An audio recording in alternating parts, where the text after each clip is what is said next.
दरमियान में वो तराजू लेके बैठ जाए। और मुझे तो इस बात पे हैरानगी आती है कि पहले तो वो दूसरे किसी मसलक के लोग थे, वो बातें किया करते थे। अभी अहले सुन्नत के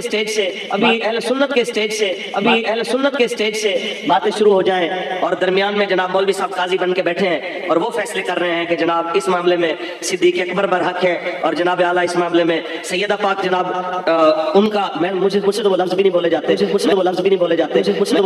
जाते। मैं कहना चाहता हूँ कि ऐसे मौलवियों को खुदा का खौफ करो, अपनी औकात देखो, कहाँ तुम और कहाँ सैयदा की जात। कहाँ जब ये नारा लगा बेखता बेगुना मुआविया रदी अल्लाह तआला अन्हु, तो इस पर कुछ लोगों को एतराज हुआ।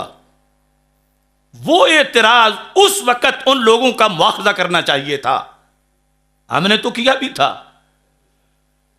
कि यहां हजरत सैयदना अमीर मुआविया रदी अल्लाह तआला अन्हु को बेखता और बेगुनाह कहने से मौला अली रदी अल्लाह तआला अन्हु का हक पर होना उस पर कोई जरब नहीं लगती। वो अपनी जगह हक पर हैं और ये भी बेखता बेगुनाह हैं, क्योंकि इनका गुनाह और खता बमाना गुनाह तब होता जब इब्तिदाए इज्तिहाद में इनके दिल में दुनिया होती। तो फिर हजरत अमीर मुआविया रदी अल्लाह तआला अन्हु के लिहाज से ये होता कि माज़अल्लाह वो खता बमाना गुनाह पर थे।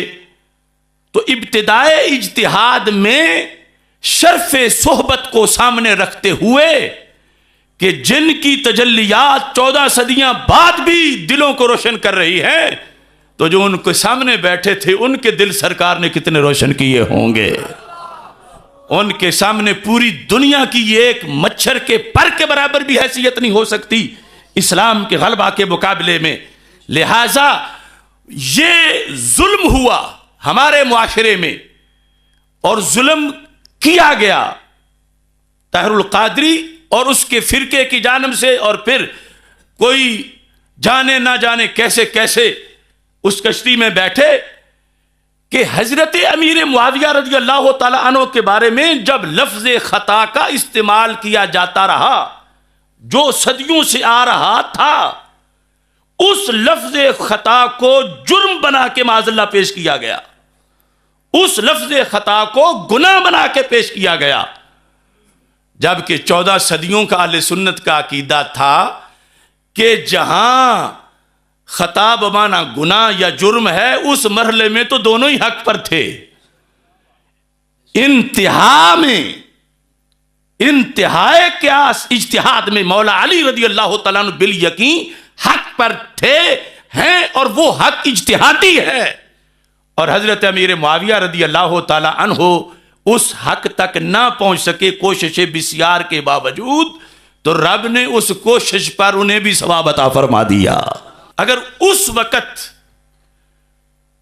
यह वजाहत की जाती या किसी की तवज्जो इन माखज की तरफ होती, अगर वो नहीं कर रहे थे तो हमारे लोग मुकाबले में खड़े होकर उसी दिन सांप का सर कुचलते जो गलती फैला रहा था।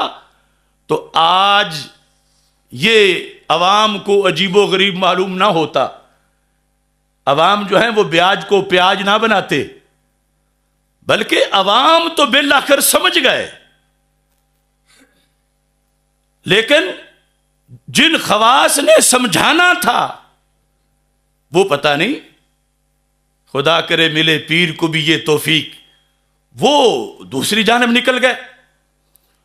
जिस वक्त सैयदा आयशा सिद्दीका रज़ी अल्लाह तआला अन्हा की खता का जिक्र किया जाता रहा, और जाहिर है कि 14 सदियों में जब बहस हुई तो हक और खता ये जो आखिरी मरहले का है, हर किसी ने खता के साथ इज्तिहादी का लफ्ज नहीं लिखा। सैयदा आयशा सिद्दीका रज़ी अल्लाह तआला अन्हा के लिए जो लफ्ज खता इस्तेमाल किया गया, हमारा उससे इख्तिलाफ नहीं, लेकिन वो जिस पस मंजर में किया गया, जिस सियाक में किया गया, अगर वो उस वक्त मुआशरे को बताया जाता तो सैयदा तय्यबा ताहिरा हजरत सैयदा फातिमा रज़ी अल्लाह तआला अन्हा के इज्तिहाद के मामला में लोगों को कोई अजनबी बात महसूस ना होती। मगर वहां फातिहाना तरीके से इन तफजीलियों ने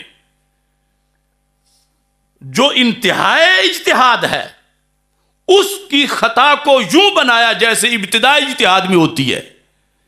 इंतहाई इज्तिहाद की खता को जुर्म बनाया, गुनाह बनाया, माज़अल्लाह उसको काबिले मुजम्मत और मलामत बनाया।